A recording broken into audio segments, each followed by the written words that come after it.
Voilà. Nous rappelait dans son ouvrage Soi-même comme un autre que l'éthique vise à la vie bonne, avec et pour autrui, dans des institutions justes.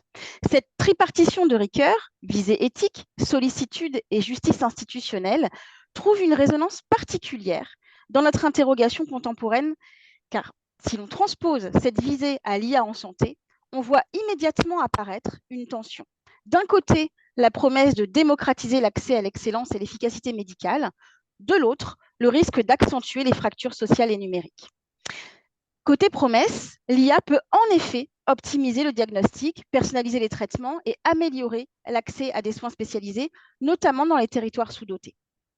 Paradoxalement, ces mêmes outils posent des questions majeures sur la transparence des décisions, l'équité d'accès aux soins, la protection de l'autonomie du patient, bref, sur la place de l'humain face à l'algorithme.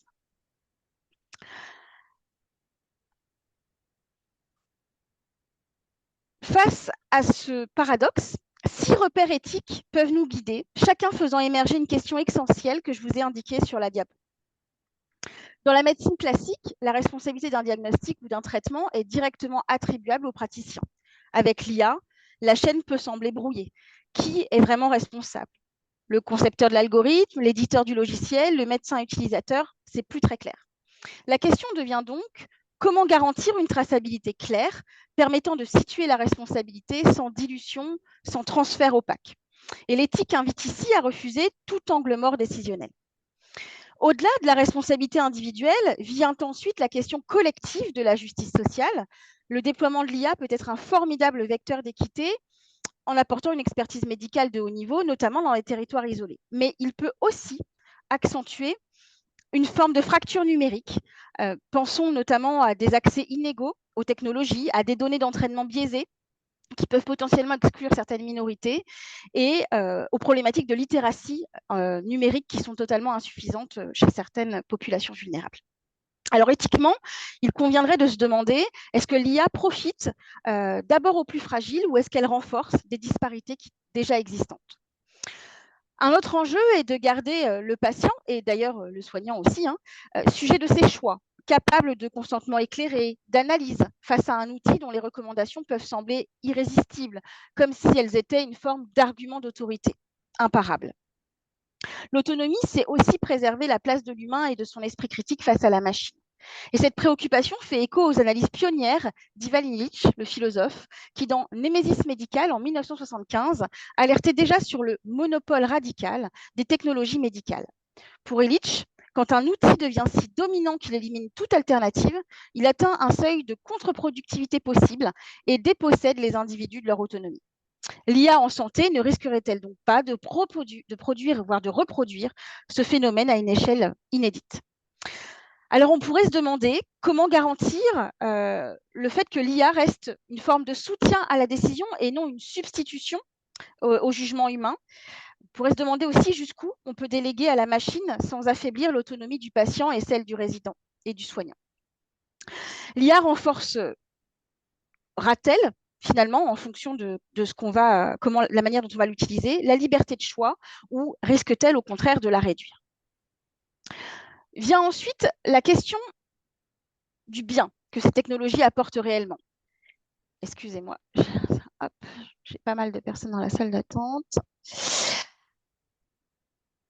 Si viser le bien du patient est essentiel, il arrive souvent que les annonces sur l'IA en santé soient marquées par un effet de promesse technologique, quelque chose d'un peu spectaculaire, davantage que d'efficacité médicale.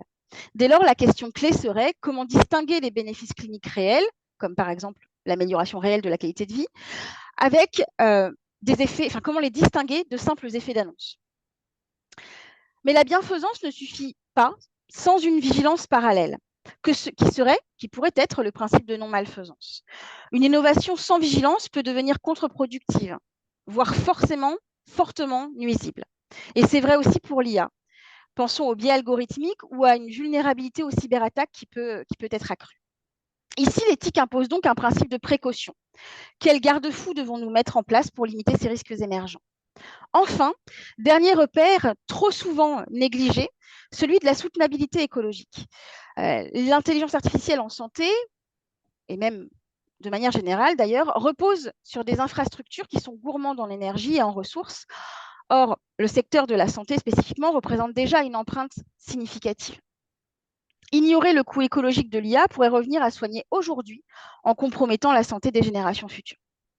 L'éthique nous invite ici donc à penser une forme de sobriété numérique médicale. Jusqu'où fait-on croître la puissance technologique sans perdre de vue la responsabilité écologique?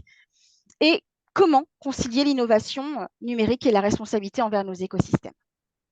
Ces 6 principes ne prétendent pas du tout répondre d'emblée à toutes les interrogations. Et d'ailleurs, il y en a sans doute plein d'autres. J'ai choisi ceux-ci. En tout cas, ces principes ne sont pas des freins, ils sont des garde-fous. Ils constituent une véritable boussole éthique pour penser l'intelligence artificielle en santé avec discernement. Car au fond, l'enjeu est moins de savoir ce que l'IA peut faire pour la santé que de décider ensemble quelle santé nous voulons construire avec l'IA. Et c'est dans ce cadre que je passe maintenant la parole au professeur Vuiblet, qui nous permettra d'aller plus loin dans l'exploration de ce champ où promesses et paradoxes se mêlent étroitement. Je vous remercie pour votre attention et j'enlève mon partage d'écran. Merci Amandine. On va maintenant écouter le professeur Vuiblet.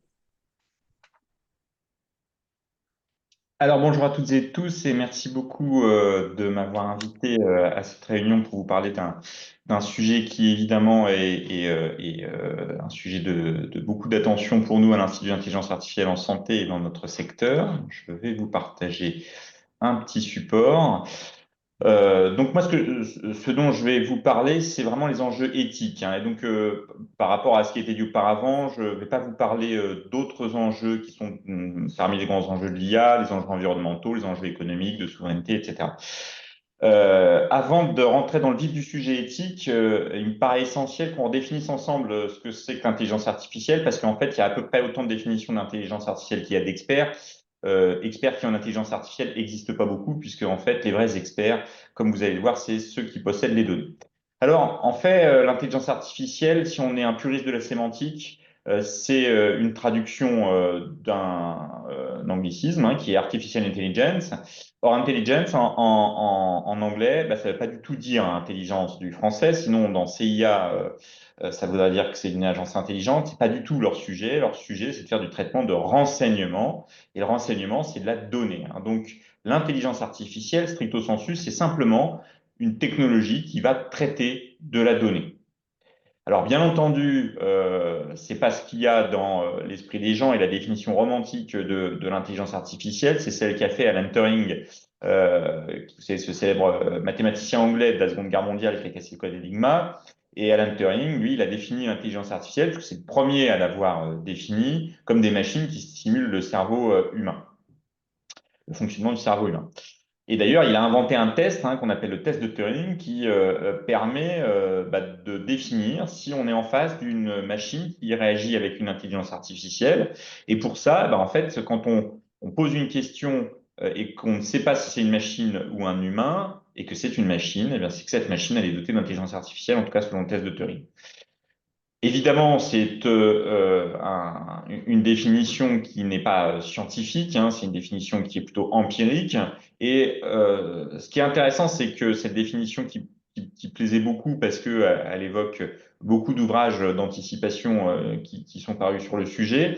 Et ce qui est intéressant, c'est qu'en fait, ce test, il était conceptuel jusqu'il y a quelques années. Et puis, avec l'avènement de l'IA générative, dont on dirait un tout petit mot, et son évolution, eh bien, désormais, le test de Turing est devenu positif, hein, c'est-à-dire que sur un test d'un panel d'une vingtaine d'experts, la plupart des experts ont réussi à se faire tromper par une intelligence artificielle, c'est-à-dire qu'ils l'ont confondu avec un être humain. Alors en fait, on parle d'intelligence artificielle au singulier, et là encore une fois, on se trompe, parce qu'il en existe beaucoup des sortes d'intelligence artificielle, autant que de méthodes de traitement de la donnée. Et moi, il y a 15 ans, je faisais du machine learning, on n'appelait pas ça intelligence artificielle, mais en fait, le machine learning, ça reste de l'intelligence artificielle. Puis après, ça s'appelait du big data, mais c'était quand même de l'intelligence artificielle, et aujourd'hui, on parle d'IA, et peut-être demain, on parlera d'autre chose. En vérité, il y a de nombreuses méthodologies. Il y a ce qu'on appelle l'IA traditionnelle, qu'on appelle maintenant l'IA prédictive ou l'IA prospective, qui est appuyée sur des algorithmes logiques, des systèmes experts, l'apprentissage automatique, l'apprentissage profond, et puis maintenant, on a l'apparition de l'IA générative. Ce qui est aussi assez intéressant avant d'évoquer les sujets éthiques, c'est de remettre en perspective une technologie qui défraye la chronique et qui est entrée dans le langage, voire l'utilisation populaire de manière extrêmement bruyante, notamment avec l'avènement de ChatGPT. Et donc, on a l'impression que c'est quand même quelque chose qui a éclos de manière assez subite. En réalité, il n'est pas inintéressant de se rappeler que l'intelligence artificielle, ça s'inscrit dans une histoire scientifique qui débute dans les années 40, puisque vous savez que l'intelligence artificielle, son socle, hein, c'est le neurone artificiel. Et ce neurone artificiel, c'est McCulloch-Pipitz, deux mathématiciens qui l'ont pour la première fois conceptualisé en 43. Vous voyez, c'est pas quelque chose d'extrêmement récent. Et le concept même d'intelligence artificielle, après qu'il ait été formulé par Alan Turing, il a été pour la première fois rapporté dans une conférence scientifique par Marvin Minsky en 56. Et puis finalement, les mathématiciens ont continué d'alimenter les théories mathématiques qui sont les préceptes de base de l'intelligence artificielle, et ceci a évolué jusque dans les années 60. Et puis à partir des années 60, ça s'est tassé un petit peu. Le sujet est devenu moins attrayant pour les mathématiciens, et puis plus personne ne s'en est saisi. Et ça a été vrai jusque dans les années 85, 86, où un monsieur, Jeffrey Hinton, a inventé deux concepts successivement. Le premier, je vais bien sûr vous passer la partie mathématique de ce concept, mais qui est la rétropropagation, pour la citer. Puis la deuxième, c'est les réseaux de neurones profonds, qui ont fait entrer l'IA dans l'IA moderne. Et alors, pourquoi en fait, dans les années 60, ça a été la traversée du désert, et puis tout d'un coup, dans les années 85, puis dans les années 2000, eh bien, ce sujet est réapparu et qu'il est devenu ce qu'on connaît aujourd'hui. En fait, il y a eu des événements disruptifs majeurs. Mais avant de vous en parler, je ne peux pas laisser dire que c'est Jeffrey Hinton qui a été le seul à faire rentrer l'IA dans l'ère moderne. Alors, je suis obligé de commencer par lui, parce qu'il était récompensé par le prix Nobel de physique il y a quelques mois, et que voilà, il a été extrêmement actif dans le domaine, à n'en pas douter. Et vous allez voir que c'est pas tout à fait le copain des professionnels de santé, hein, on en dira un petit mot après. Mais il n'a pas été tout seul, hein, et notamment, il y a un autre monsieur qui est un grand ténor de l'intelligence artificielle moderne, et notamment sur la partie image, hein, qui a tout inventé, c'est Yann Lequin. Il faut d'autant plus lui rendre justice que Yann Lequin, c'est un breton, hein, et donc il ne faut pas se priver de ces petits plaisirs. Alors, quels ont été les facteurs de disruption qui ont fait entrer l'IA dans l'ère moderne? En fait, le premier, incontestablement, ça a été la disponibilité des données. Pourquoi? Parce qu'en fait, les concepts mathématiques qui étaient développés, ils ne pouvaient fonctionner qu'avec une masse de données suffisante pour que les approches statistiques qui étaient utilisées, elles puissent fonctionner. Or, on ne disposait pas de ces masses de données. Puis dans les années 85 et 2000, qu'est-ce qui est apparu et qui a permis d'avoir accès à un grand nombre de données? Ça a été d'abord Internet, puis les smartphones. Ensuite, quand on a eu beaucoup de données, il ne suffisait pas de les mettre comme ça avec des théorèmes mathématiques, il nous a fallu des moyens de calcul. Et on a vite été limité, donc on a inventé d'abord les CPU, hein, qui permettaient de faire du calcul, mais qui n'étaient pas très adaptés à l'intelligence artificielle, notamment parce qu'ils n'étaient pas capables de paralléliser les calculs.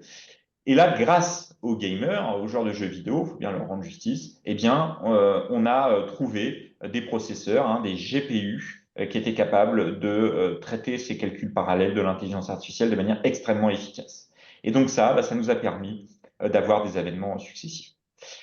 Tout ça finalement pour vous dire que le nerf de la guerre, et on va voir que sur le plan éthique, c'est aussi le sujet, c'est que dans l'intelligence artificielle, quand on parle d'IA, on parle de données. En effet, que ce soit de l'IA prédictive ou de l'IA générative, pour qu'on puisse développer une IA, il va falloir qu'on l'entraîne avec des données, avec une masse de données. Alors, dans l'IA prédictive, on va utiliser un jeu de données qu'on aura ou non labellisé, hein, selon qu'elle est supervisée ou non supervisée. Et ce jeu de données va nous permettre de construire un modèle qui sera capable de faire une prédiction. Dans l'IA générative, et je ne rentre pas dans les détails, mais ça me paraît important de vous le donner, c'est un petit peu différent. Là, on va accéder à un grand volume de données. Et puis, quand on va poser une question, eh bien, plutôt que d'avoir une prédiction, il va regarder quels sont les mots statistiquement les plus proches ou les images statistiquement les plus proches de ce qu'on a posé. Et donc, le modèle est un petit peu différent et donc la qualité de sa prédiction est un petit peu différente aussi. Alors, ça a déjà été un petit peu dit juste avant, mais avant de rentrer encore une fois dans le vif des enjeux éthiques, il faut qu'on aborde quels sont les grands enjeux qui sont ceux de l'intelligence artificielle. Et vous allez voir qu'un grand nombre de ces enjeux sont finalement assez connectés avec les enjeux éthiques, qui sont, à notre sens, en santé, les enjeux qui sont ceux d'intérêt principaux. Il y a les enjeux, bien sûr, qui sont liés aux données, avec des enjeux qui sont liés à la sensibilité des données, mais aussi des enjeux qui sont liés à la fiabilité des données et de leur utilisation. Un enjeu majeur qui est celui de l'aliénation de notre réflexion et de notre esprit critique en lien avec l'utilisation de l'intelligence artificielle. Et en connexion à ça, évidemment, des enjeux pédagogiques, puisque aujourd'hui, nos enfants, nos étudiants utilisent l'intelligence artificielle et l'utilisent même, 92% des étudiants le déclarent, dans leur formation. Et il faut donc qu'on tienne compte de cet enjeu pour adapter nos formations. Il y a bien sûr les enjeux environnementaux, ça a été dit juste avant, je ne vais pas y revenir aujourd'hui.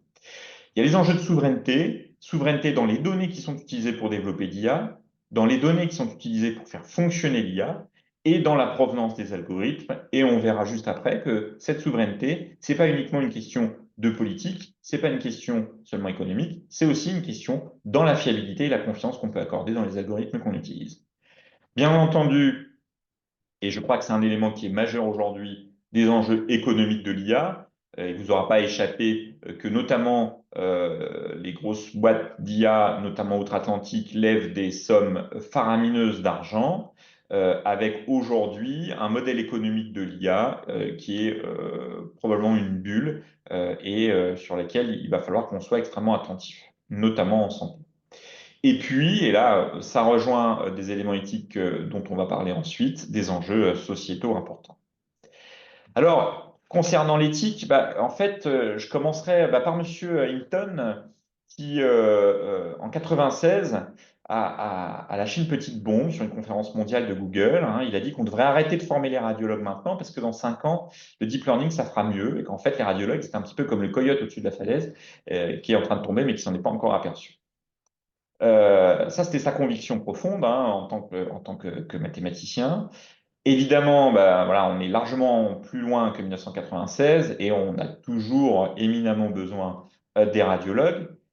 Mais cela dit, ça les a aidés un petit peu, ces radiologues, parce que en fait, les radiologues, ça a été la première communauté médicale à se saisir de la question de l'intelligence artificielle.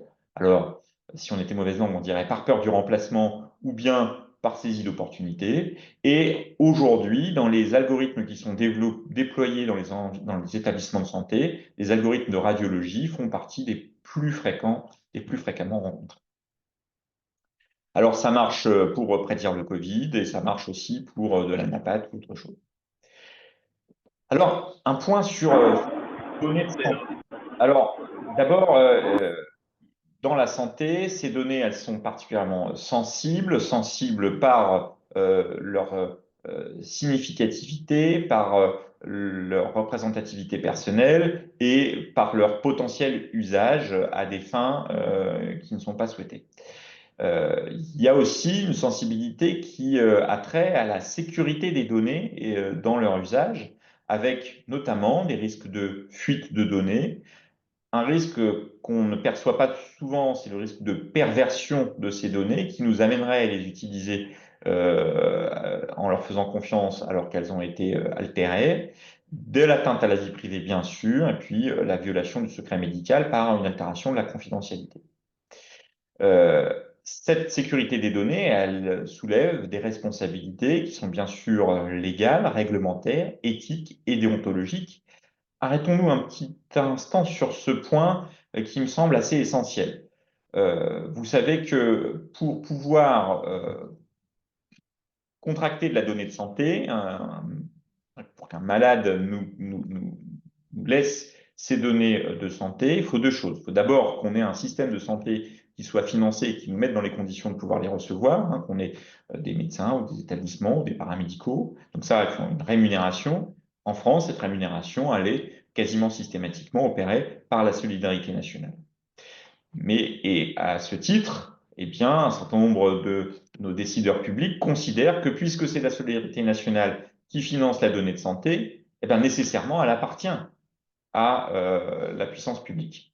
Mais ça, c'est oublier que déontologiquement, cette donnée-là, elle nécessite un autre paramètre. Cet autre paramètre, c'est la confiance que le patient il adresse dans son soignant et qui lui permet cette confiance qui est couverte par le secret médical, qui lui permet de lui donner des informations, y compris des informations qu'il va considérer les plus intimes et les plus sensibles.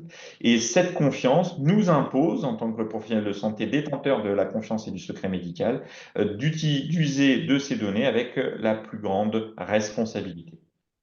Ainsi, les enjeux sur les données de santé, qui sont principalement éthiques, mais pas uniquement, hein, on a aussi des enjeux techniques, sur lesquels je ne parlerai pas aujourd'hui, des enjeux financiers, des enjeux de réglementation, mais surtout des enjeux de responsabilité et qui doivent passer par une formation qui aujourd'hui est délivrée de manière systématique à l'ensemble des professions médicales et paramédicales.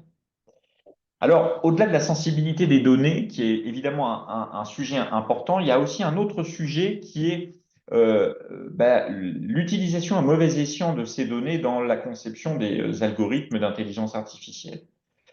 En effet, pour pouvoir entraîner un algorithme, je vous ai dit qu'il fallait l'entraîner avec un certain nombre de données. Eh bien, si on sélectionne mal les données qui vont servir à l'entraînement d'un algorithme, eh bien, on peut biaiser la significativité de cet algorithme. Pour vous donner un exemple extrêmement concret qui a été démontré hein, par la caricature, si j'entraîne un algorithme dont la question à laquelle il doit répondre est de reconnaître sur une photo s'il s'agit d'un être humain ou pas, et que je l'entraîne avec une banque de données annotées qui comporte des objets, des paysages, des voitures, des stylos, des arbres, des animaux, et que je les labellise non humains, et que j'utilise pour les images labellisées humains que des photos d'hommes blancs. Quand je vais interroger mon algorithme, qui va voir, en tout cas l'expérience a montré qu'il avait une capacité de prédiction de 99%, c'est-à-dire que dans 99% des cas, il était capable de reconnaître l'être humain.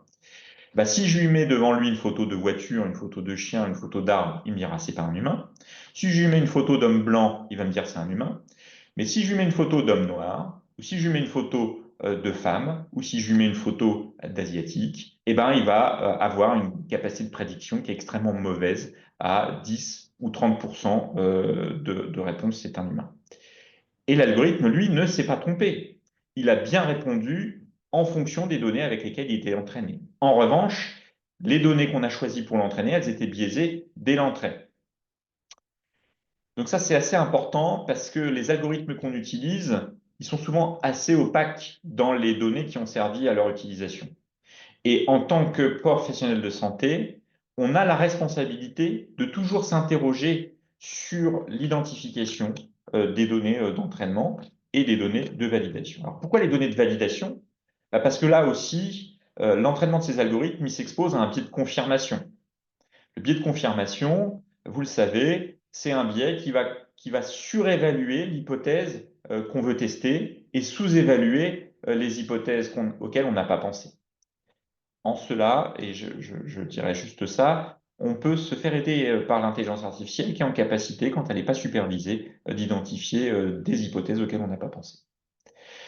En tous les cas, les biais qui sont liés aux données et au mauvais usage de ces données de santé vont indiscutablement conduire à une perte de robustesse et de précision, à des décisions portées par les algorithmes d'IA, des décisions qui seront donc injustes, une discrimination et une perte de confiance.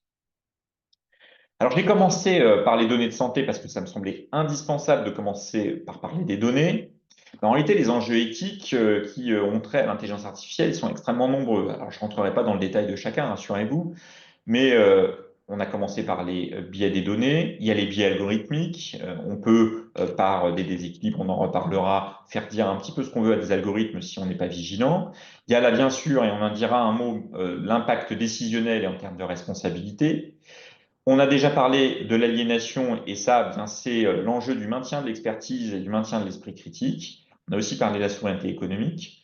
Un point qui est beaucoup fantasmé, mais qui commence à avoir certaines traductions réelles, c'est l'autonomisation de l'IA dans son auto-apprentissage. Un point qui est extrêmement lié aux données, c'est un point de discrimination, mais on va voir qu'il n'y a pas que de la discrimination qui est liée aux données. La théorie du remplacement, alors là, on est entre fantasme et transition sociétale. Et puis la question de la souveraineté. Alors, la discrimination, bien sûr, j'en ai déjà cité un des exemples, hein, c'est celui, par exemple, de la reconnaissance faciale. Et pour vous donner une illustration qui est particulièrement dramatique, c'est ce qui est conduit en République populaire de Chine, où il y a une reconnaissance faciale dans la voie publique et dans les établissements publics, et qui va être utilisée, hein, pour classer la population en fonction de bien, si elle est allée de nombreuses fois dans les services publics ou pas. Et désormais, il y a même un algorithme qui va détecter la façon dont les gens se déplacent et identifier s'ils sont en train de fuir, s'ils se sentent coupables de quelque chose ou s'ils vont plutôt acheter quelque chose. Donc, avec là, cette fois-ci, des biais, hein, qui sont liés à l'utilisation de ces données. On a déjà parlé du biais d'échantillonnage, du biais de réponse ou du biais géographique. Effectivement, si j'entraîne mes données exclusivement avec des patients qui sont dans les pays nordiques, il est peu probable que ce soit totalement reproductible avec des patients qui sont je sais pas où, en Océanie ou en Afrique. Voilà. Alors ensuite, il y a les biais de développement de l'algorithme. Alors là, je vais pas vous les décrire, mais je peux pas ne pas vous les citer. Ça, c'est vraiment les data scientists qui sont au cœur de ce sujet-là, parce qu'en fait, pour donner un niveau de performance à un algorithme, il faut qu'on fasse des choix dans la conception de l'algorithme, des choix sur les groupes de données d'entraînement, un choix sur les métriques d'évaluation, un choix sur les données artificielles qu'on va produire, un choix sur la gestion des déséquilibres de groupe. Bref, tout un ensemble de choix techniques, mais qui vont avoir des conséquences importantes sur la fiabilité qu'on peut accorder à un algorithme. Enfin, je terminerai par ça en termes de discrimination. C'est une discrimination qui est liée à l'accès à l'intelligence artificielle. Je vous disais tout à l'heure qu'il y a un vrai enjeu économique, hein. Aujourd'hui, un algorithme d'IA, ça coûte pour un établissement de santé entre 30 et 70 000 euros par an. Ceci à multiplier par le nombre d'algorithmes à utiliser. Vous voyez bien que le système de santé n'est pas en capacité, en tout cas tous les établissements ne sont pas en capacité de se doter des algorithmes qui pourrait être considéré comme un meilleur accès aux soins. Et donc, cette discrimination d'accès à l'intelligence artificielle ou d'accès à la technologie, elle induit une disparité dans l'accès aux soins de la population. Puis le deuxième sujet, c'est l'aggravation de la fracture numérique entre une population qui va avoir accès au numérique et donc à l'IA et une population qui ne va pas avoir accès. Je prends un exemple, j'ai un algorithme qui va m'orienter sur est-ce que je peux aller courir dehors parce que les conditions atmosphériques en fonction de mon état pulmonaire sont satisfaisantes. S'il me dit non, je ne vais pas y aller, je vais me protéger. S'il me dit oui, je vais pouvoir y aller. Si je n'ai pas accès au numérique, je vais y aller, quelles que soient les conditions atmosphériques, et donc je vais m'exposer à un surrisque par rapport à celui qui n'y a pas accès.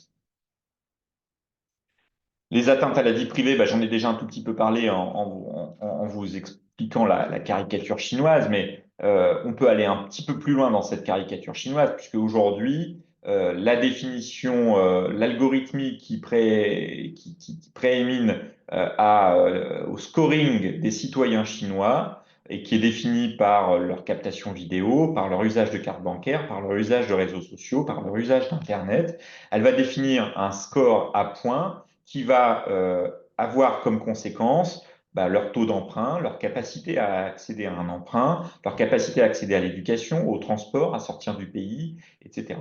Donc, cet usage des données par l'intelligence artificielle expose à une privation, une atteinte à la liberté, une atteinte à la vie privée. Et ça, c'est particulièrement vrai dans l'usage des données de santé.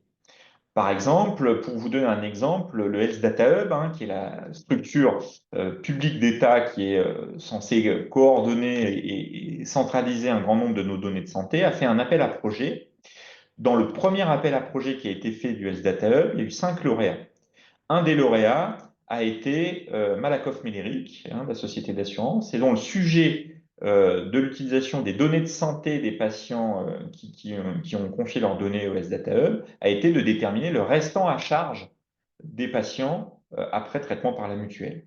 L'usage de ces données-là était donc un usage économique pour classer les patients en fonction de leur niveau socio-économique et de définir quelles étaient la cotisation qu'on devait leur faire payer, le niveau de remboursement qu'on devait leur donner.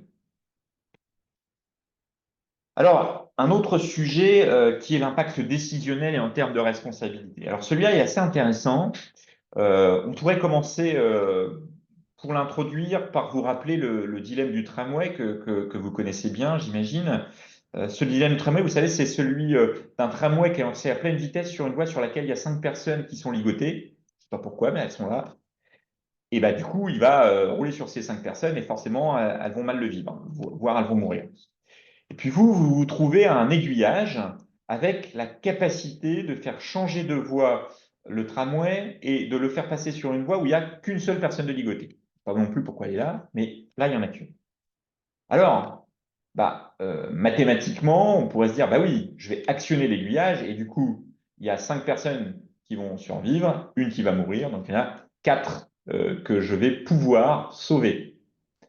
Mais on peut aussi le voir autrement, c'est qu'en actionnant l'aiguillage, il y en a une qui n'a rien demandé à personne et dont la fatalité n'était pas de se faire écraser et que par mon action, j'aurais tué.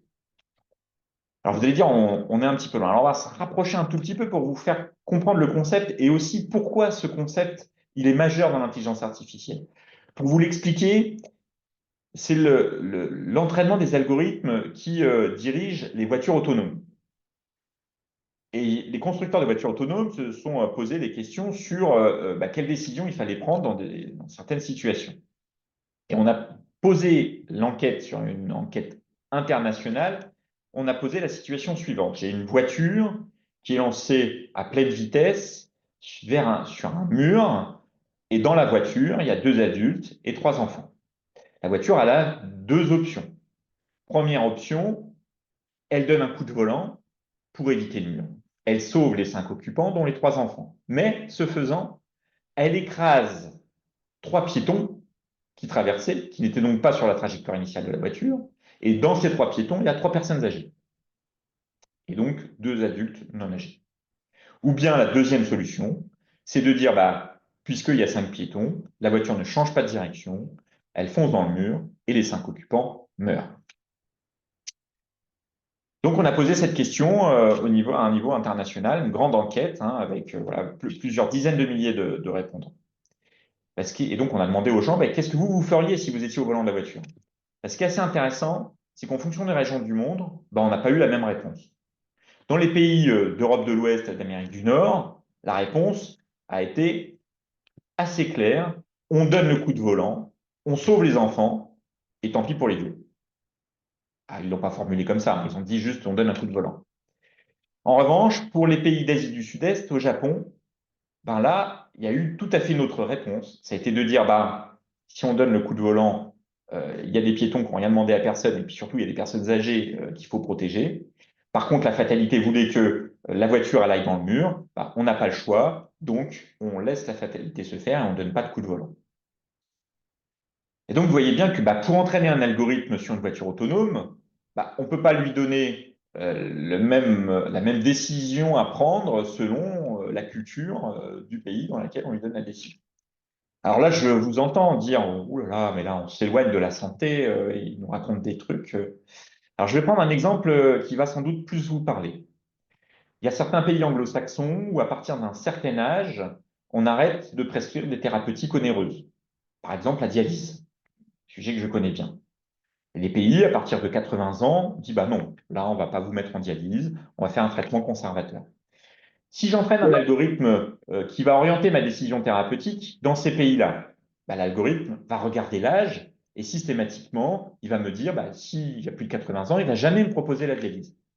Mais si cet algorithme, je l'utilise en France, bah, ça veut dire qu'en France, les patients qui ont plus de 80 ans, je ne vais jamais leur proposer la dialyse, alors même que dans ma pratique, bah, l'âge, c'est un des facteurs, mais il n'est absolument pas rédhibitoire pour leur proposer la dialyse. Et donc, ma décision, elle va être biaisée par un algorithme à cause du fait qu'il ait été entraîné dans un système où les règles n'étaient pas les mêmes que les miennes. Et donc là, ça me fait prendre un vrai biais décisionnel. Et d'ailleurs, quand on regarde un petit peu le mécanisme, en fait, si je prends un médecin qui prend une décision de prescription, bah, cette décision, elle va pouvoir être modulée plus ou moins par les résultats d'une intelligence artificielle. Mais dans ce cas-là, si le médecin prend la mauvaise décision, la mauvaise thérapeutique, celle qui tue le patient, eh ben, qui est la responsabilité? Est-ce que c'est au médecin qui a prescrit? Est-ce que c'est à l'établissement de soins qui a permis au médecin d'utiliser un algorithme qui l'a induit plus ou moins en erreur? Ou est-ce que c'est au développeur de l'algorithme qui lui a donné une mauvaise réponse? Avant de vous donner quelques éléments que vous avez sans doute déjà, hein, je vous donne un exemple. Il y a quelques années, sur une table ronde, je vois une start-up qui nous dit, mais nous, on a développé un algorithme qui prédit le diagnostic de cancer du col de l'utérus sur des lames d'anatomopathologie. Notre algorithme, il a une performance de plus de 87%. C'est-à-dire, on se trompe moins statistiquement que les anatomopathologistes. Alors là, bah, effectivement, je leur dis, mais ça, c'est super, hein. C'est vrai, on a besoin d'anatomopathologistes, on n'en a pas assez. Si vous avez un algorithme qui les aide, ça, c'est super. Et du coup, je leur pose une question, celle que vous devez tous poser quand vous êtes en face d'un algorithme d'intelligence artificielle. Et si vous m'avez bien écouté tout à l'heure, vous la connaissez, cette question. Cette question, c'est, mais en fait, avec quelles données vous avez entraîné votre algorithme et comment vous l'avez validé, puisque c'est ça qui m'intéresse. Et là, la jeune dame de la start-up, elle était assez fière de me dire, ben, vous savez, les internes, ils n'ont pas beaucoup de sous. Du coup, on leur a demandé de nous apporter des images, de les annoter, et puis on a entraîné notre algorithme avec ça. Puis ensuite, on leur a demandé de le valider. Et ouais, mais c'est là qu'il y a un petit sujet. C'est que cet algorithme qui a 87% de performance sur le papier, c'est 87% de performance évaluée par des experts qui ne sont pas experts et qui sont passés à côté d'un certain nombre de diagnostics. Mais si moi je suis un anapathe qui n'a pas eu la chance d'avoir une sensibilisation à l'IA, ben moi je vais faire confiance aux 87%.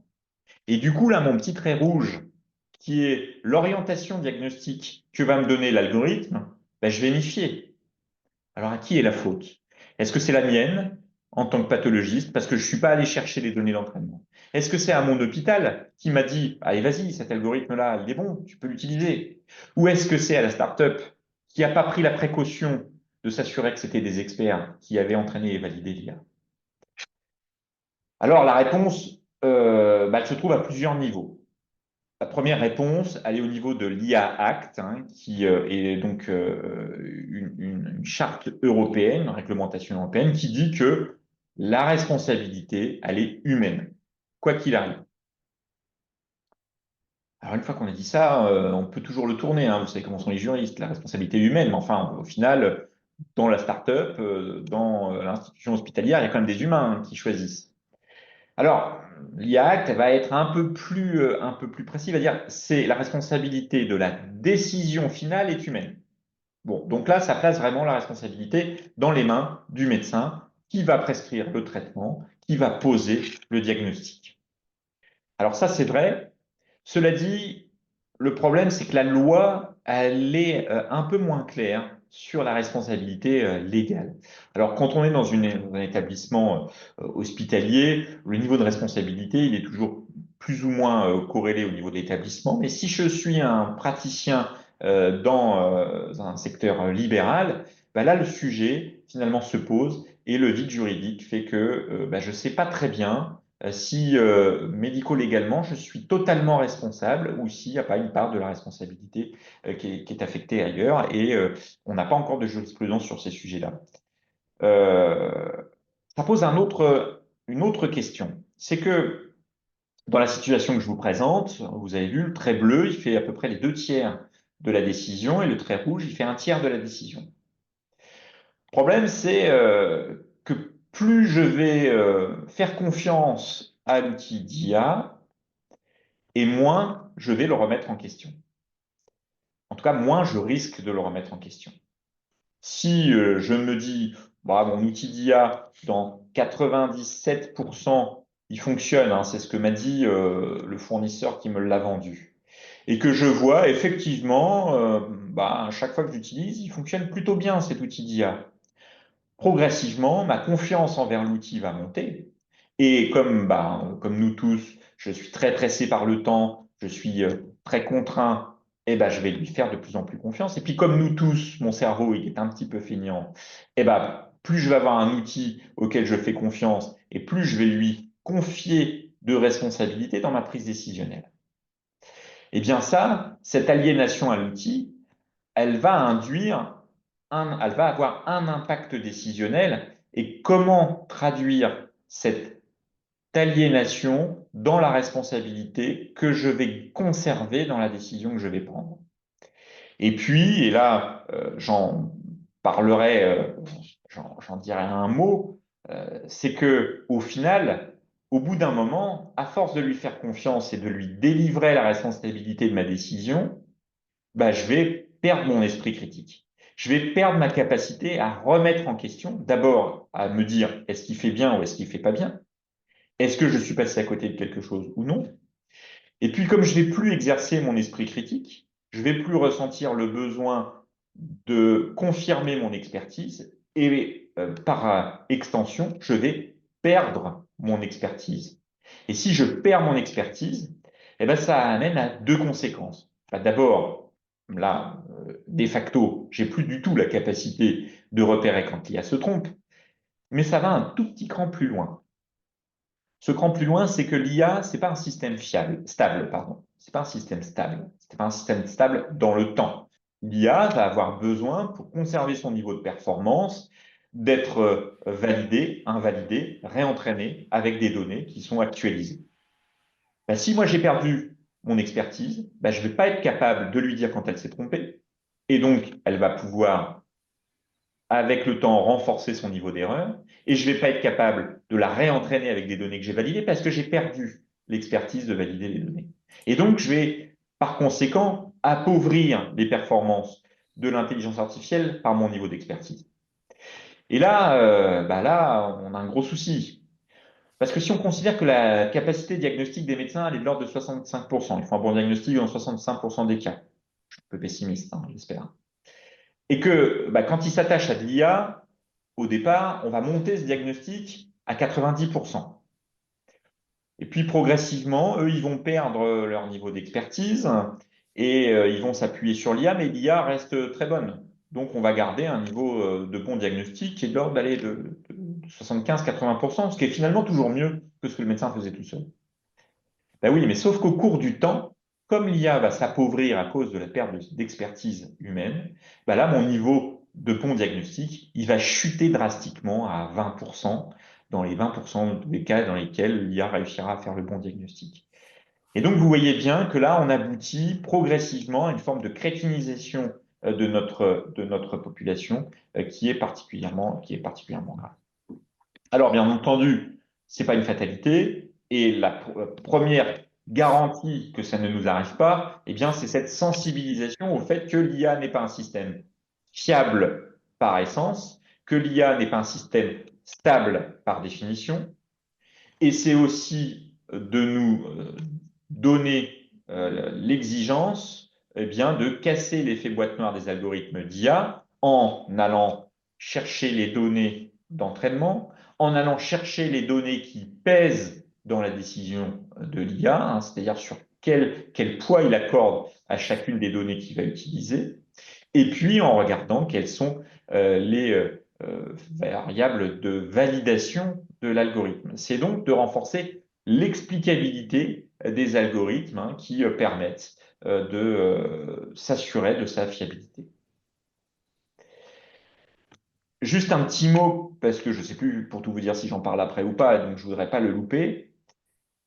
Notre responsabilité, c'est aussi de s'assurer que les algorithmes qu'on va utiliser dans le domaine de la santé ont été expérimentés non pas seulement in silico ou avec un corpus une cohorte de patients extrêmement sélectionnés par une start-up ou une entreprise ou un petit groupe, mais que ces algorithmes, ils ont été expérimentés, confrontés à la vie réelle pour s'assurer qu'ils soient parfaitement fiables, de confiance et qu'ils soient accessibles dans un cadre de santé à l'échelle, à une large échelle.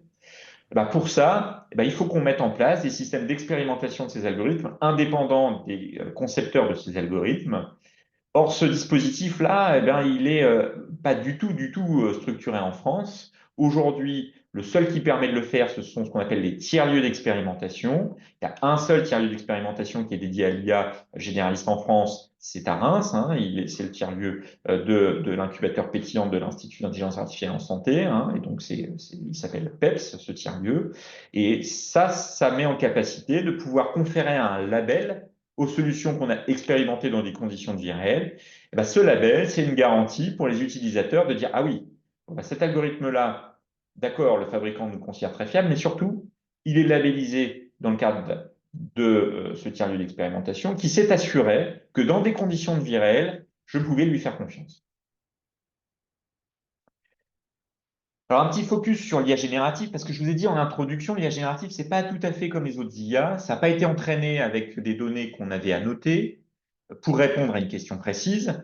C'est un grand modèle dans lequel on a mis plein de données, qui a fait des liaisons entre chacune de ces données en fonction de la distance entre les mots ou entre les images, mais un poids statistique.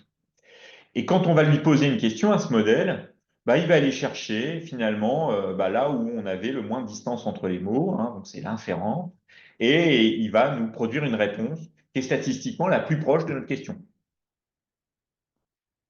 Alors ça, ce qui est formidable, c'est que ça marche.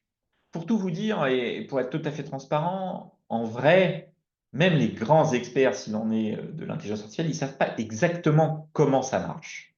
On sait que ça marche, on connaît la mécanique, mais on n'arrive pas encore totalement à expliquer comment ça marche aussi bien. Alors ça marche aussi bien, mais quand même, il faut se méfier un petit peu. Deux exemples.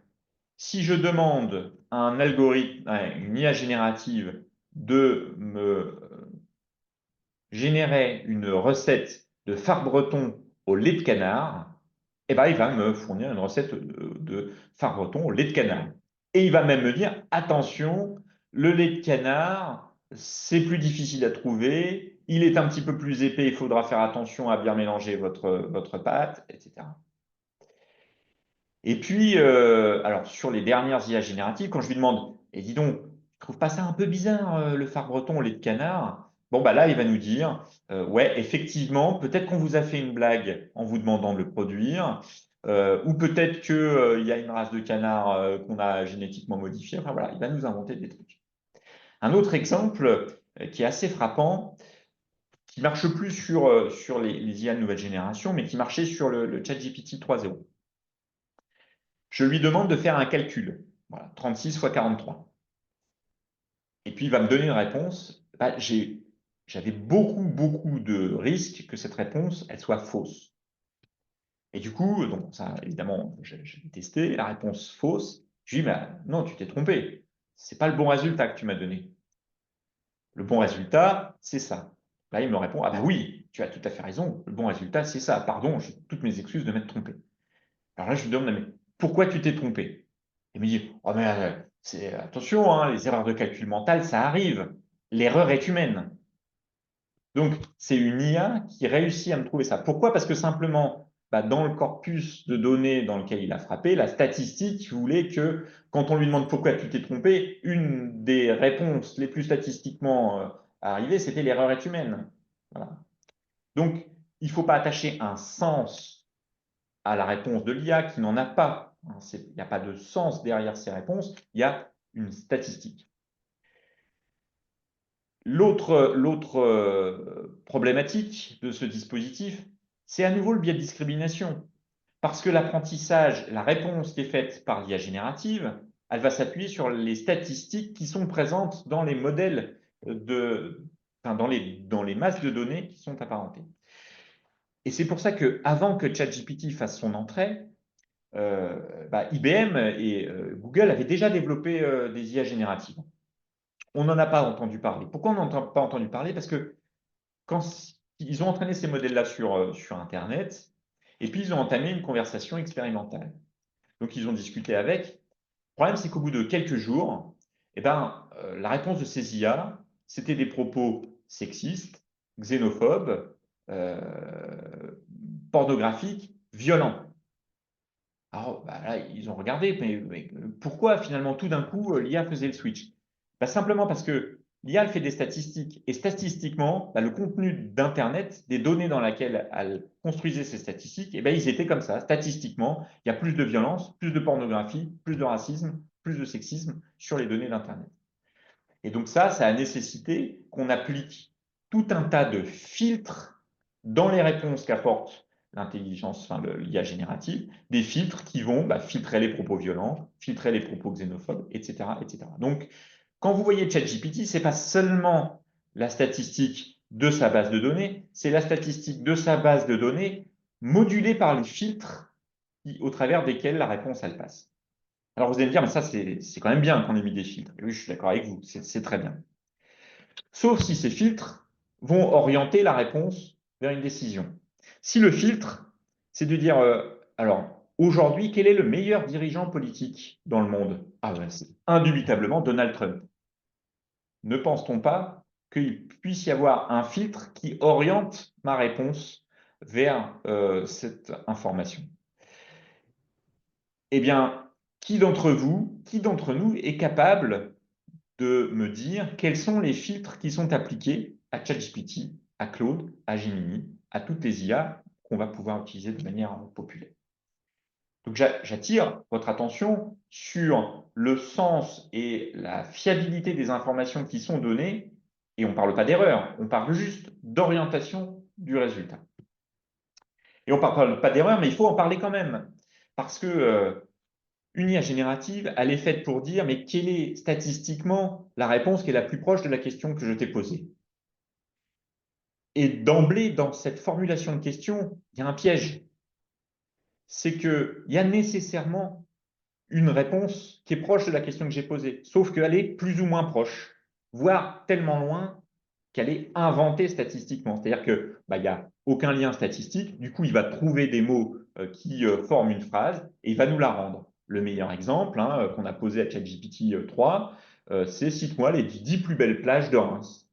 Alors, les 10 plus belles plages de Reims, on a la plage de la Cathédrale, on a la plage de la Velle, on a la plage de ceci, cela. Et là, il faut lui dire, mais attends, à Reims, il n'y a pas de mer. Ah oui, vous avez raison, il n'y a pas de mer, mais voilà.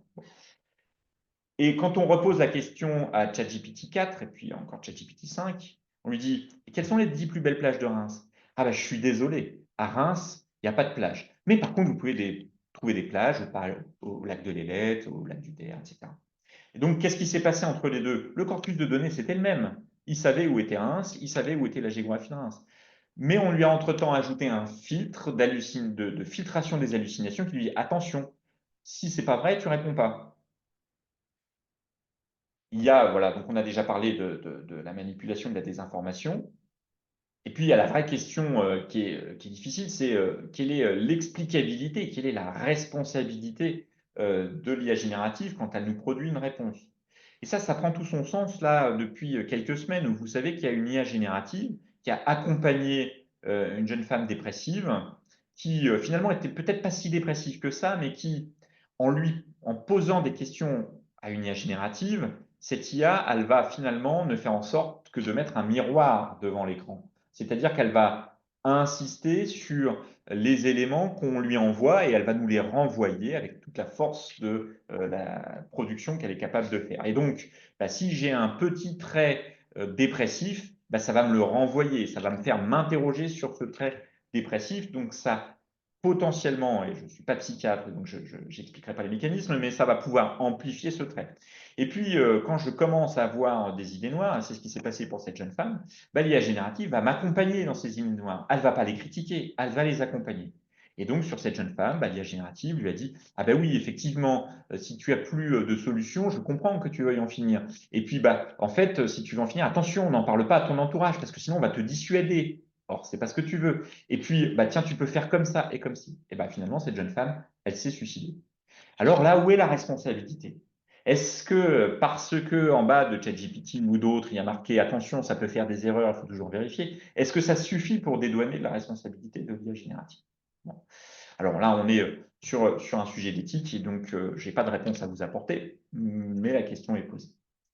Et puis bien sûr, bah, il y a, comme toujours, la diminution de la pensée critique.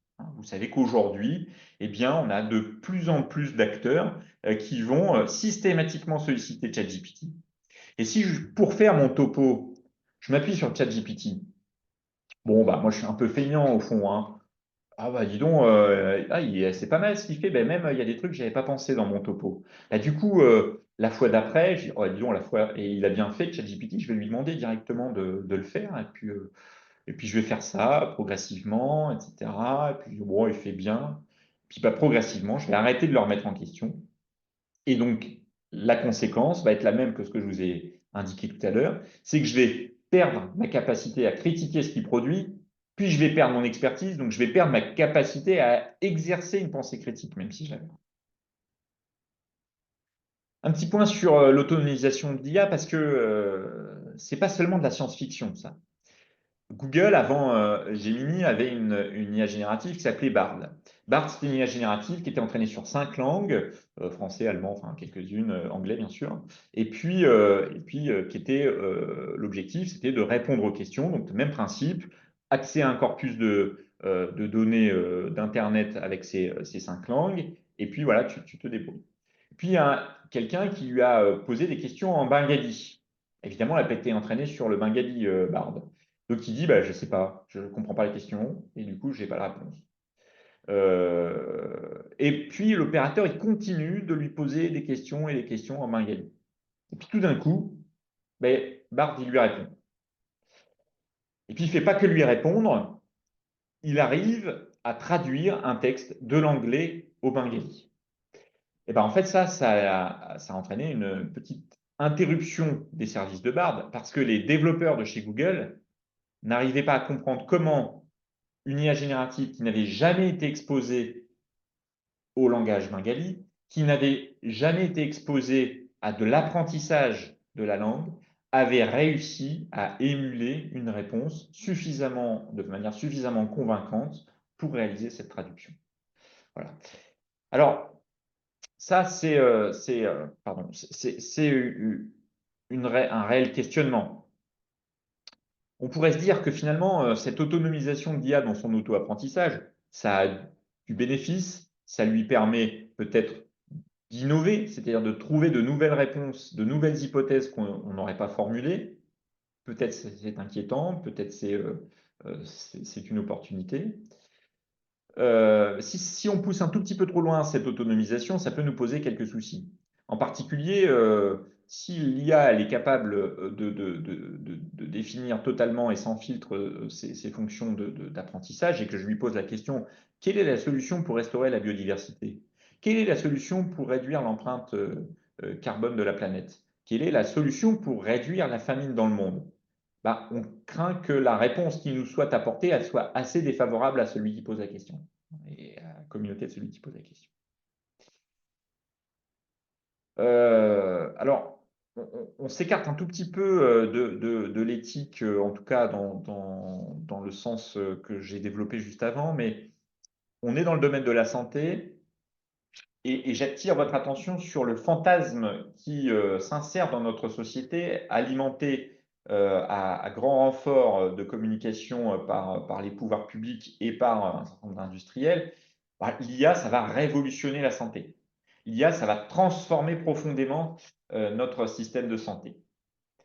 Alors, si je fais partie de ceux qui constatent que le potentiel de transformation est vraiment là, on a aujourd'hui la capacité de produire des outils qui résolument sont en capacité de transformer positivement notre système de santé.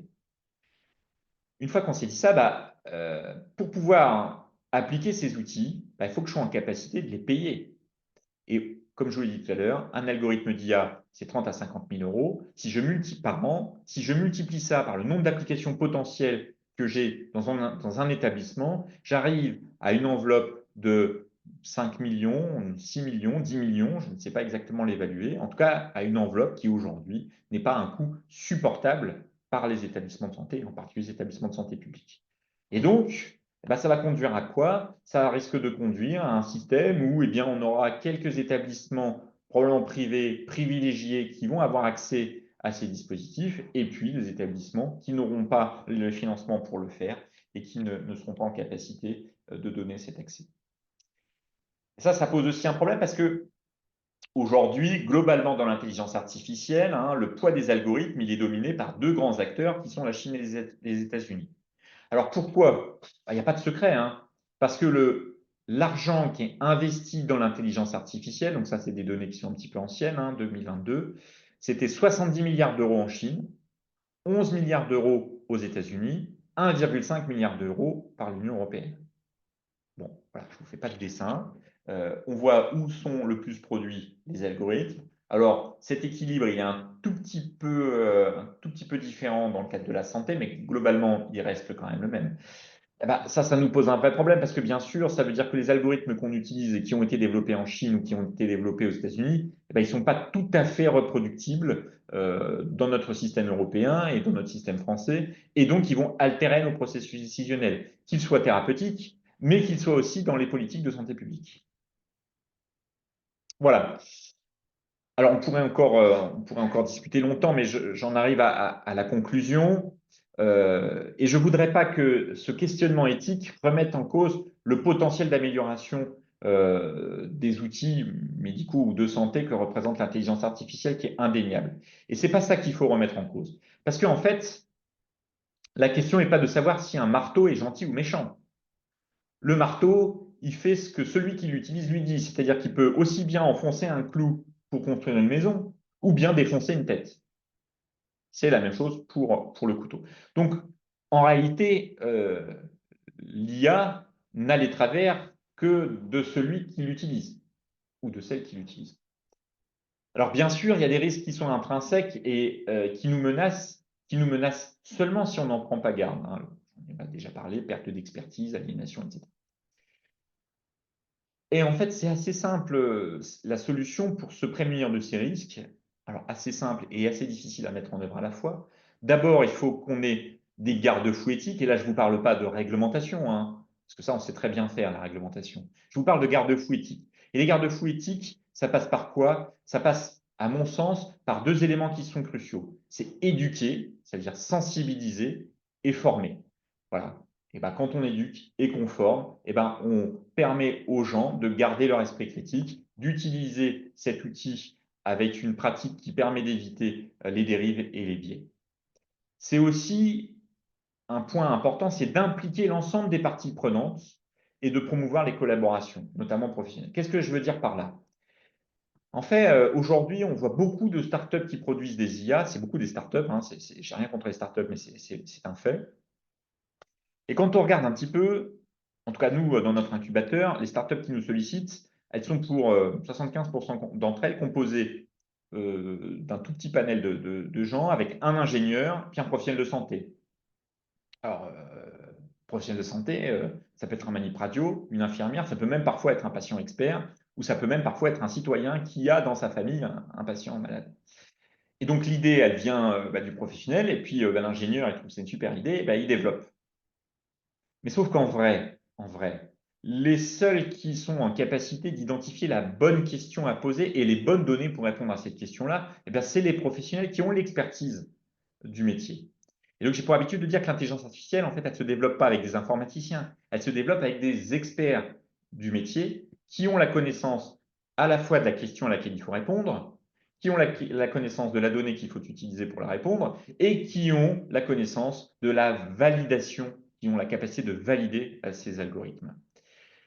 J'ai déjà parlé de l'importance de l'expérimentation pour la validation clinique. Et puis, je vous ai aussi parlé, et j'ai beaucoup insisté, sur l'importance d'une gouvernance des données qui garantit la sécurité, la confidentialité et l'usage responsable des données de santé. J'en ai terminé et je vous remercie de votre attention. Merci beaucoup, professeur, vraiment toutes ces informations passionnantes, alors qui font à la fois un écho sur tous les fantasmes qu'on peut avoir sur l'utilisation de l'IA en santé. Est-ce que vous pensez, enfin, je sais pas, je vais laisser, j'ai pas vu de questions dans le chat. Si quelqu'un veut poser de questions, Oui, comme on n'est pas nombreux, peut-être qu'on peut prendre des questions à l'oral, enfin, oui, si vous si êtes vous plus à voulez, l'aise. voilà. Est-ce que quelqu'un veut poser une question? Ça, c'est la première qui est toujours difficile à démarrer.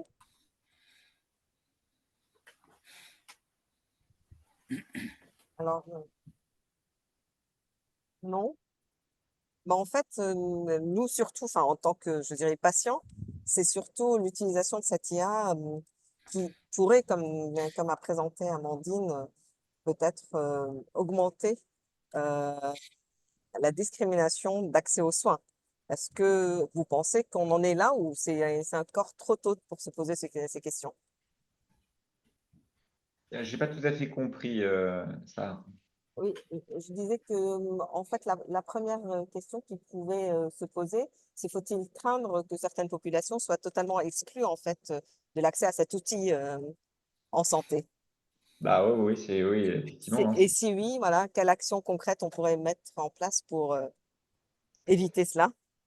Je pense qu'on peut pas. Je pense qu'on peut pas. Ce qu'on peut faire, c'est dans la population dont on a la responsabilité, s'assurer que sa représentativité, elle est assurée. C'est-à-dire que un algorithme qu'on va développer au CHU de Reims, il faut qu'on s'assure qu'il soit aussi valable à Marseille, à Brest et peut-être même en Europe, quoi.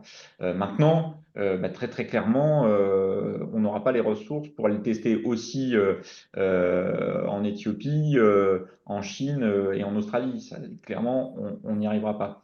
Alors peut-être que les grands groupes internationaux, Google et compagnie, pourront y arriver, mais dans ce cas-là, ce sera peut-être assez difficile de connaître avec quel niveau de proportion ils ont réussi à développer les choses. Donc très clairement, en fait, il faut vraiment qu'on ait la garantie que l'outil qu'on va utiliser, il a été développé avec une population qui est représentative du panel de population dans lequel on est.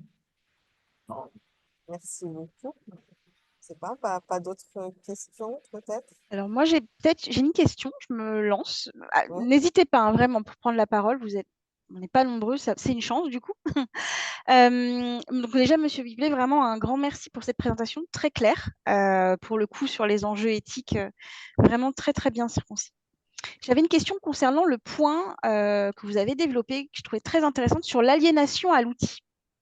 Tout à l'heure, vous en avez parlé comme étant potentiellement un affaiblissement de l'esprit critique par une espèce de confiance excessive.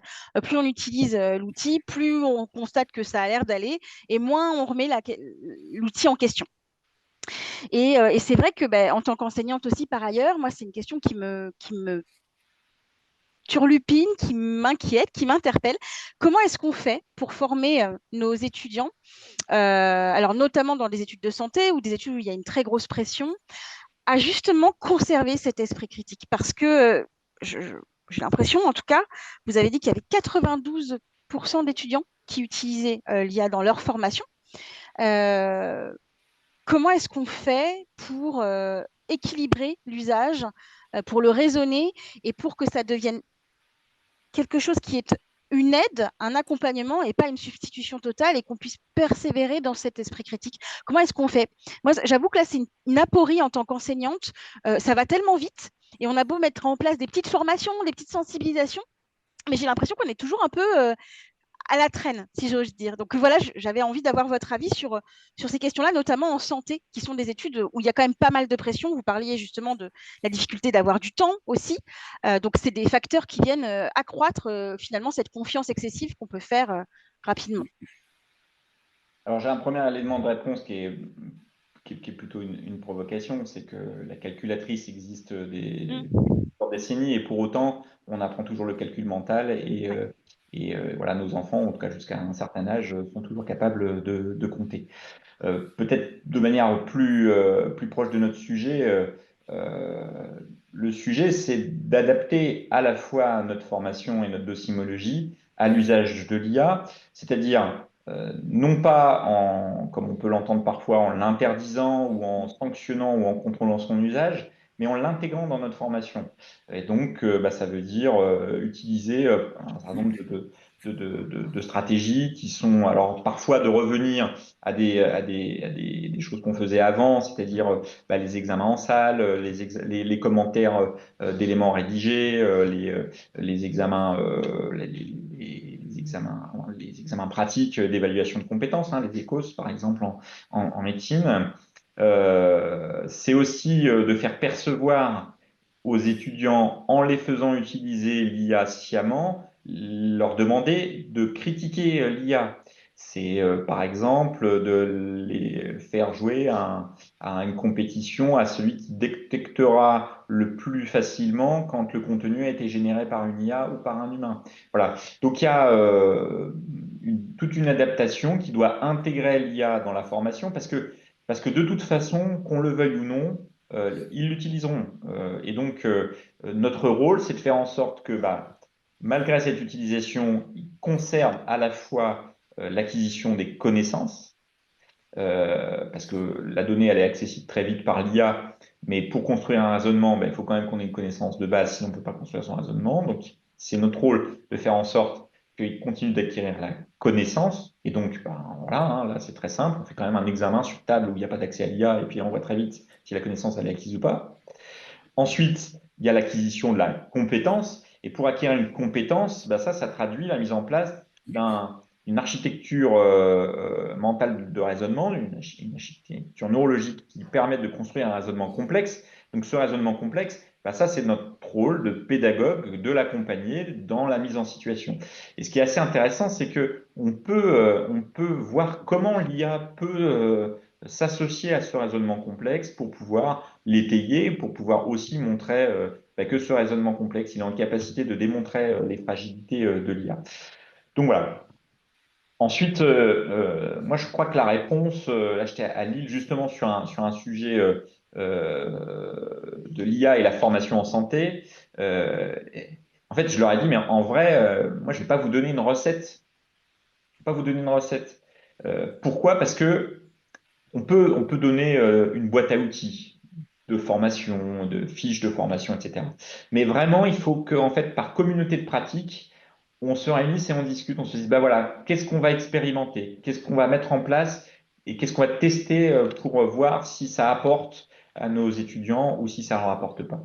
Alors vous allez me dire, oui, mais quand on teste, forcément, parfois on se plante. Et oui, peut-être il y a des étudiants où on va mal faire, hein, et peut-être il y a des étudiants où au contraire on va faire un petit peu mieux que ce qu'on fait maintenant. Donc, voilà. Donc j'ai pris un peu de temps pour vous répondre que je ne savais pas. C'est parfait, merci beaucoup. Non, mais il y a des actions concrètes que vous avez tout à fait citées, notamment dans les évaluations. Et après, voilà, comment on fait pour les faire voilà, intégrer ça de manière raisonnée et pas l'interdire, parce que ça n'a aucun sens de l'interdire. Je crois que M. Luquin a une question.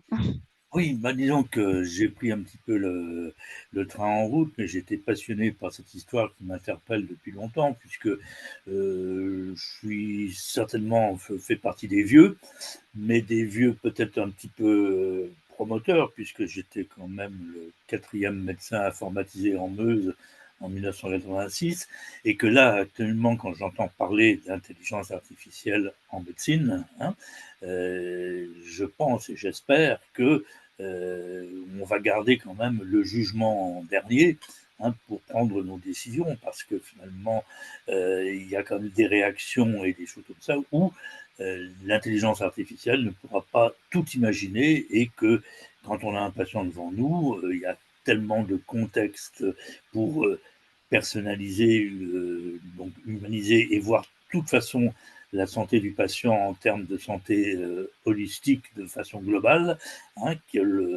j'espère, un petit peu comme le soutient un peu Luc Ferry d'ailleurs, quand il dans certaines de ses conférences, j'espère qu'on va conserver quand même une certaine décision finale, mais par contre que l'intelligence artificielle va nous aider à ne rien oublier et à évoquer un petit peu toutes les possibilités, peut-être au départ thérapeutiques, mais après les ressources diagnostiques au départ et puis thérapeutiques après. Parce que sinon, quand on entend parler Luc Fleury, voire même Dr Alexandre, Laurent Alexandre, quand il parle d'hommes augmentés, si c'est pour améliorer un petit peu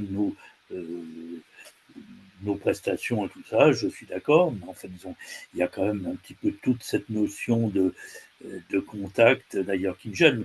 Je suis médecin régulateur au SAMU pour la permanence des soins ambulatoires, et je suis actuellement en cumul emploi-retraite, et je travaille auprès des personnes âgées, et je viens de démarrer de la télécoordination en EHPAD. Ça semble intéressant, mais je, je semble avoir du mal et prévoir du mal, parce que je me prive du contact humain auprès des personnes âgées. Et quand on parle de l'accompagnement, ça peut certainement manquer.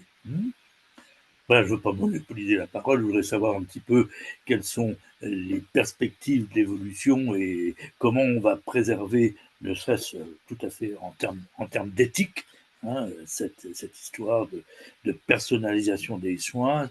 Sinon, c'est le robot. Le robot. Et je ne suis pas prêt encore à me faire soigner par un robot.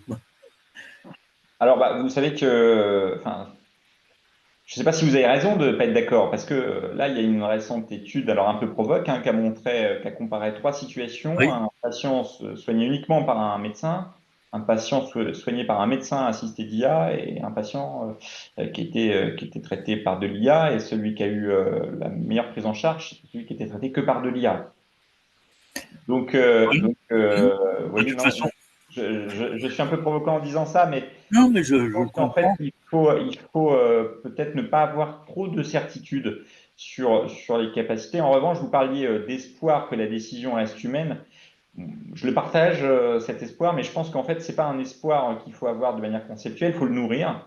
Et nourrir cet espoir, ça veut dire continuer d'exercer à la fois son esprit critique, donc d'avoir la responsabilité individuelle, d'exercer son esprit critique et de cultiver son expertise. Donc ça, c'est un engagement. Et je pense que cet engagement-là, pour le provoquer, il faut qu'on soit parfaitement conscient des risques auxquels on s'expose si on les permise pas. Et puis, il faut aussi, on a aussi un rôle à jouer envers les plus jeunes, qu'on soit enseignant ou qu'on ne le soit pas, parce que on a ce rôle d'acculturer nos plus jeunes à justement exercer leur esprit critique, ce qui prend finalement encore plus son sens qu'auparavant, quand l'information qu'on peut percevoir, quel que soit le média, doit être remise en question au regard du nombre de fausses informations qui peuvent être générées par l'IA. Donc, moi, je pense que la responsabilité, elle est collective, et Oui. qu'elle ne pourra s'exercer que par une prise de conscience suffisamment importante. Tout à fait, parce que disons, en termes de certaines spécialités, en dermatologie, l'IA surpasse le médecin.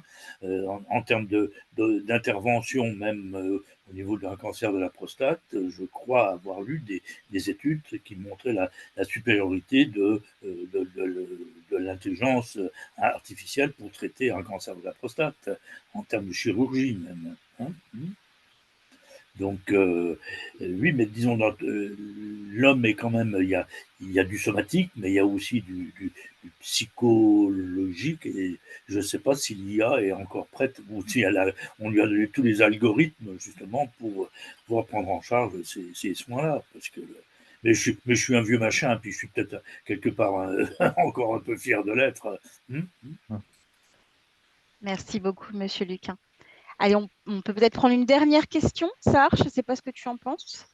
Oui, oui, Oui. si quelqu'un a une question à poser, le chat est vide, hein. Je vérifie de temps en temps.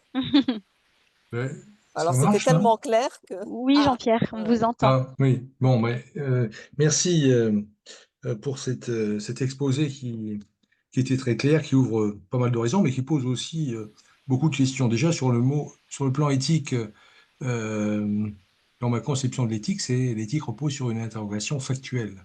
Et là, la réponse de l'intelligence artificielle, ou ce qui va être donné, c'est un peu, c'est une réponse statistique, elle est basée sur beaucoup de données, mais c'est un peu passer à la moulinette toutes les questions individuelles.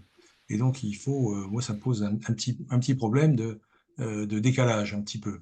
Mais bon, il faut que je comprenne bien la manière dont les données sont traitées pour aboutir à une question.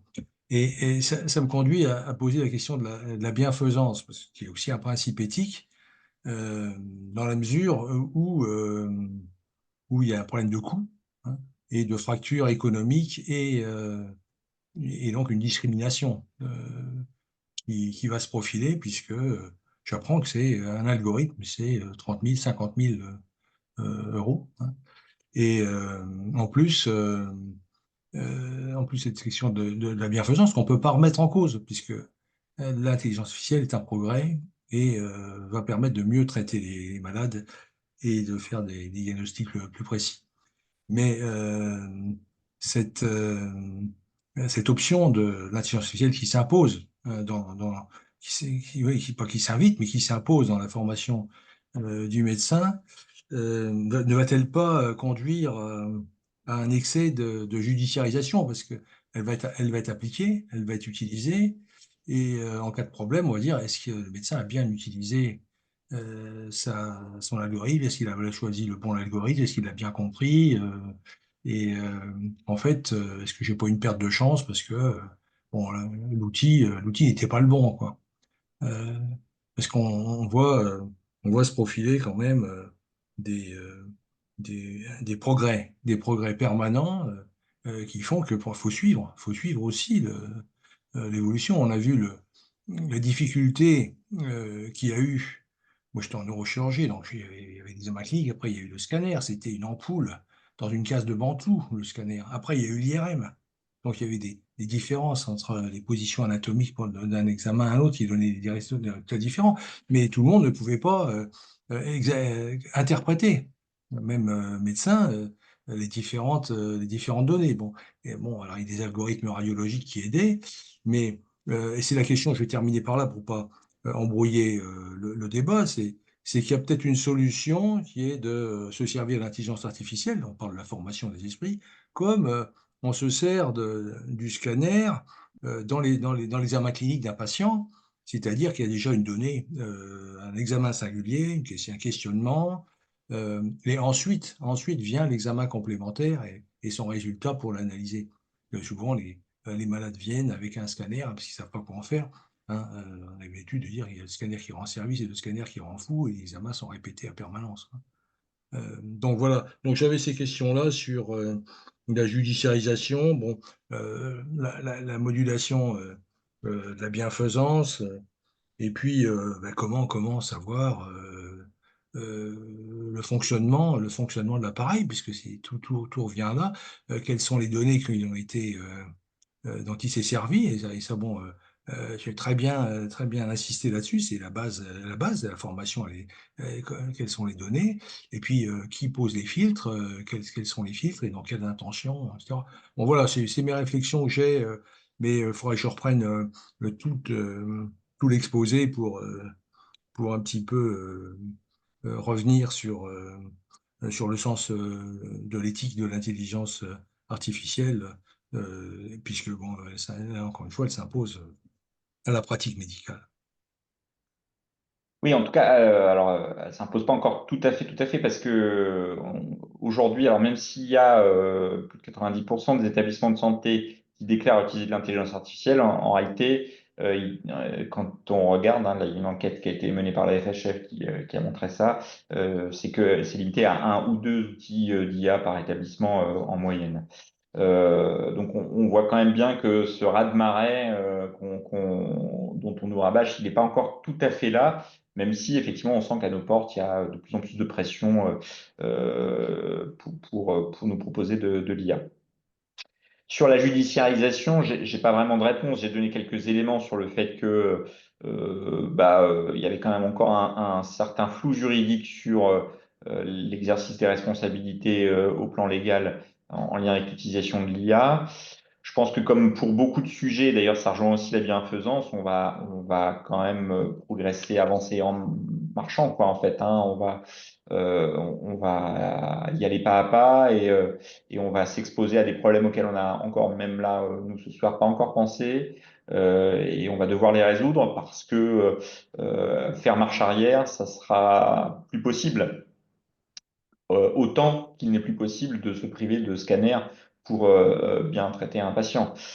Et même si, au final, si je reprends l'image du scanner, euh, peut-être on n'est pas capable de bien interpréter le résultat du scanner, mais est-ce que pour autant, c'est moins de chance au patient que de ne pas en avoir du tout? Voilà, enfin, ça, c'est une vraie question éthique et qui rejoint, à mon sens, le sujet du progrès. C'est-à-dire que voilà, le progrès, c'est pas quelque chose de linéaire, c'est quelque chose qui peut être au début un peu déstabilisant, un peu chaotique, pour finir apporter, s'il est mené avec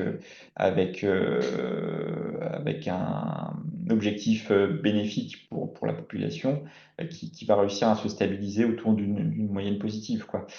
Donc voilà, j'ai pas les réponses bien sûr à toutes ces questions-là, mais je suis assez convaincu que notre rôle, c'est de sensibiliser, d'éduquer, de former, c'est de s'assurer que les outils qu'on utilise, au moins ils ont été bien développés et qu'ils ont été expérimentés. Et puis ensuite, voilà, de rester vigilant et de s'assurer qu'on ne fait pas trop de bêtises. Oui. Alors, pour terminer, j'avais assisté à une conférence sur l'intelligence artificielle en médecine et la question à propos de la bienfaisance avait été posée en ces termes. Est-ce que vous préférez être soigné par un médecin qui a beaucoup de compassion mais qui peut se tromper ou une machine anonyme qui ne va pas se tromper? Et les utilisateurs, qui sont les patients, en fait, avaient répondu par une machine. Ouais, mais c'est assez intéressant parce que ça, c'est ce que les gens répondent. Mais et vous savez bien, hein, Jean-Pierre, les patients qu'on voit disent, ah, mon médecin, il est super. Ils disent qu'il est super pas parce qu'il fait de bons diagnostics, il est super parce qu'il est sympa. Dans la majorité des cas, le relationnel, l'écoute, c'est vraiment ça que retiennent les gens. Et donc, je pense qu'il y a quand même un gap entre la perception d'un bon médecin de manière intellectuelle et ce qu'on vit en fait avec son thérapeute. Et c'est aussi, moi, je pense, ce qui fait que quand même, sur la peur du remplacement, j'essaie d'être assez rassurant. Je pense que l'IA est quand même pas près de nous remplacer. Et comme disait Monsieur Lucas, on n'est pas prêt d'être soigné par des robots parce que finalement, ce que viennent chercher les patients, c'est un peu de compétences et d'expertise, mais c'est finalement beaucoup d'écoute, d'attention, de prise en charge. Et voilà, et là, vous savez tous que finalement, parfois, la prise en charge d'un patient, c'est surtout de l'écouter, de lui donner quelques conseils, et puis les médicaments, ça arrive après. Ce qu'il faut humblement reconnaître, c'est que les cas vus par un médecin généraliste, un médecin de famille que je suis, et quelquefois encore, hein, 9 problèmes sur 10 guérissent spontanément. Hein. Notre rôle se résume quelquefois quand même à éliminer tout ce qui est hyper urgent, pour lequel il faut prendre une décision la plus précoce possible. Hein. Et là, peut-être que l'intelligence artificielle peut nous allumer des signaux d'alerte, hein, pour qu'on puisse ne pas passer à côté de choses, mais c'est pour ça que moi j'ai eu combien de patients ou de patientes qui, après avoir passé une demi-heure, 3/4 d'heure avec elles, me disaient « Ah ben docteur, je vous ai vu, ça va déjà mieux. Mais au moins ça vaut pas très cher sur le plan de l'ordonnance qu'on prescrit à la fin. » Oui, vous avez tout à fait raison. Alors, cela dit, c'est sûr que ce qui s'applique, et notamment la qualité de la relation de soins, et je fais d'affront à personne, et voilà, Jean-Pierre, je sais pas comment on voudrait pas, mais la qualité de la relation de soins, elle est beaucoup plus importante, et le curseur, il est beaucoup plus positionné quand on est médecin généraliste que quand on est anesthésiste. Bien sûr. Voilà. Donc, et en revanche, la technicité et finalement, voilà, je sais pas, la conception des posologies ou je ne sais quoi va être beaucoup plus importante quand on est anesthésiste que quand on est médecin généraliste. Donc, on voit bien que l'outil, il va aussi dépendre de notre pratique. En fait. Alors, il y a une dernière question avant qu'on se quitte de Madame Rubin, Muriel, qui est Manip Radio et qui vous demande en fait comment mettre en place les garde-fous éthiques dont vous parliez avant qu'ils ne soient imposés par une jurisprudence qui n'est pas encore là. C'est tout le travail des communautés, hein, de construire des chartes de bonne pratique qui encadrent un usage en ayant ces considérations éthiques comme socle de ces chartes. Et donc ça, je crois que pour le coup, le pli est pris aujourd'hui. Je sais que sur les universités, toutes les universités sont engagées ou ont terminé ce travail d'encadrement. Sur les CHU, la plupart des CHU sont engagés aussi pour pouvoir encadrer l'usage. Et dans l'encadrement de l'usage, on a eu d'ailleurs, nous, au CHU de Reims, une réunion encore sur ce sujet cet après-midi. Eh bien, voilà, le positionnement de ces questions éthiques a joué un rôle central dans l'élaboration de cette charte.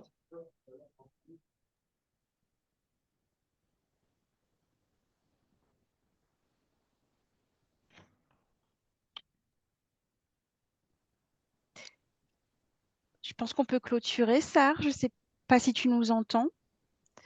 Ça a peut-être coupé. Bon, écoutez, merci beaucoup. On va vous libérer. En plus, moi, je viens de me faire rappeler à l'ordre par le vigile, donc ça veut dire qu'il faut que je quitte les lieux. C'était très intéressant. Mais c'était passionnant. Un grand merci, Monsieur Jublet, surtout pour votre clarté et le temps que vous avez pris pour expliquer vraiment chaque thème, chaque axe des enjeux éthiques. Merci à toutes et tous, surtout pour aussi vos questions qui ont permis de prolonger les échanges, qui ont permis de prolonger la réflexion. Et puis, n'hésitez pas à nous retrouver sur d'autres événements et je vous ai mis toutes les informations dans le chat. Très bonne soirée à vous. Merci. Au revoir. Au revoir. Au revoir. Merci.